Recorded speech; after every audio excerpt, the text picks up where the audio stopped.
अर्थानाम अर्थीनाशिने अंधानां दृष्टिदात्रे च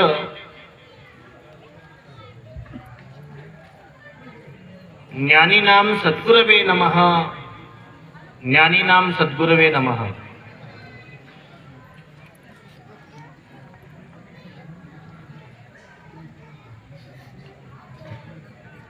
संस्थान थोरला मठ वसमत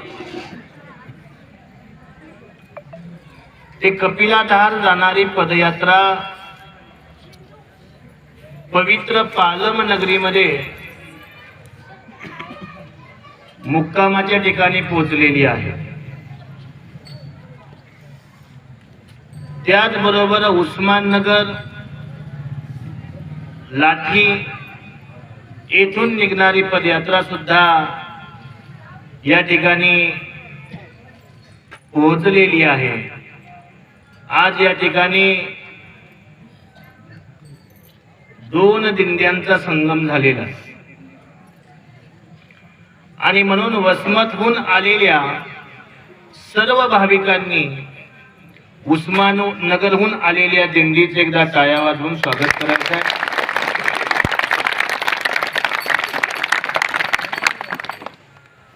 ओघ जान्हवीचा आला आणि स्नान घडले पतिताला। पवित्र बालाजी मंदिर, बालाजी मंदिर म्हणजे पैशाचा देव आहे आणि पंगतदारी पैसेवाले येतात महाजनप्पा। या समस्त महाजन परिवारांनी या ठिकाणी आपल्याला अन्नदान दिलेलं आहे। जीवनामध्ये एकतर पदवंत व्हावं किंवा धनवंत व्हावं।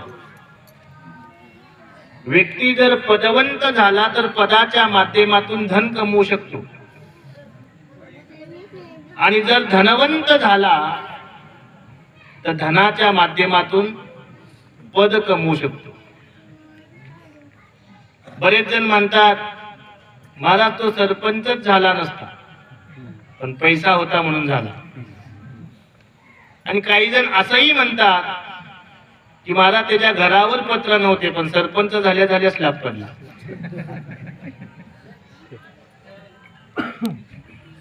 पदानं धन कमवता येतं किंवा धनानं पद कमवता येतं, पण पद आणि धनानं परमार्थ कमवता येत नाही। आणि तो परमार्थ कमवायचा असेल तर अंतरंगामध्ये प्रेम असावं लागतं। 70 रुपये लिटरचं भांड्यामध्ये दूध घ्यायचं म्हणलं तर ते भांड किती वेळा धुतो आपण?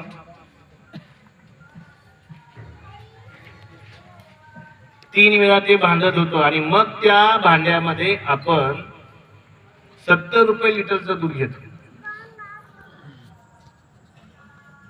मग आपल्या भगवंताची किंमत किती आहे माहिती आहे का तुम्हाला?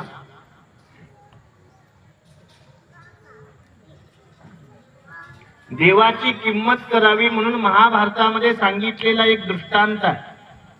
किती देव जेवणार आहे म्हणून जेवढा गोदामामध्ये माल आहे तेवढ्या गोदामाच्या चपात्या बनवल्या, तरी सुद्धा देवाला काही त्या अन्नामध्ये तोलता आलं नाही।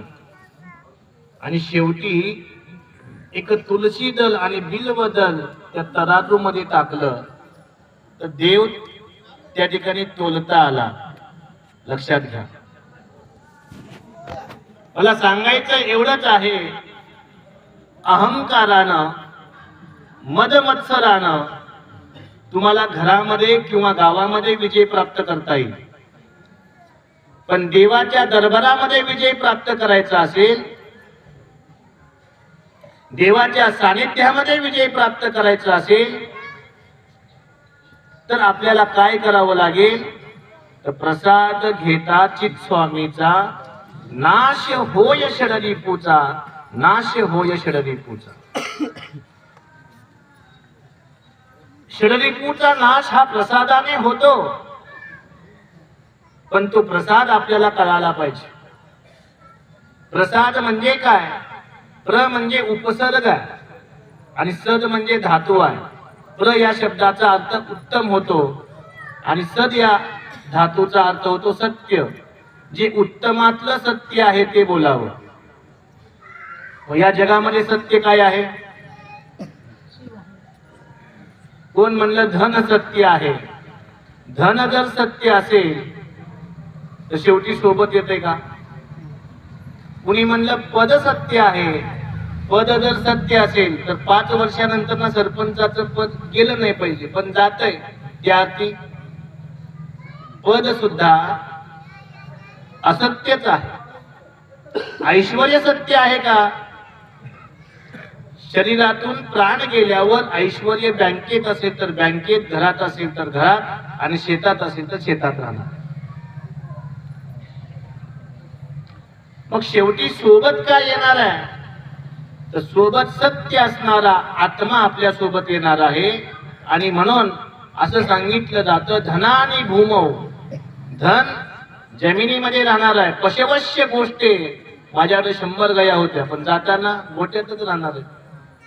पशवश्य गोष्टी, भार्या गृहद्वारे, किती जरी सुंदर बायको असली, देखणी असली, काम ऐकणारी असणारी, प्राणप्रिय असली, पण प्राण गेल्यावर कुठं राहणार आहे? घरीच राहणार आहे. आणि म्हणून मानवीय जीवनामध्ये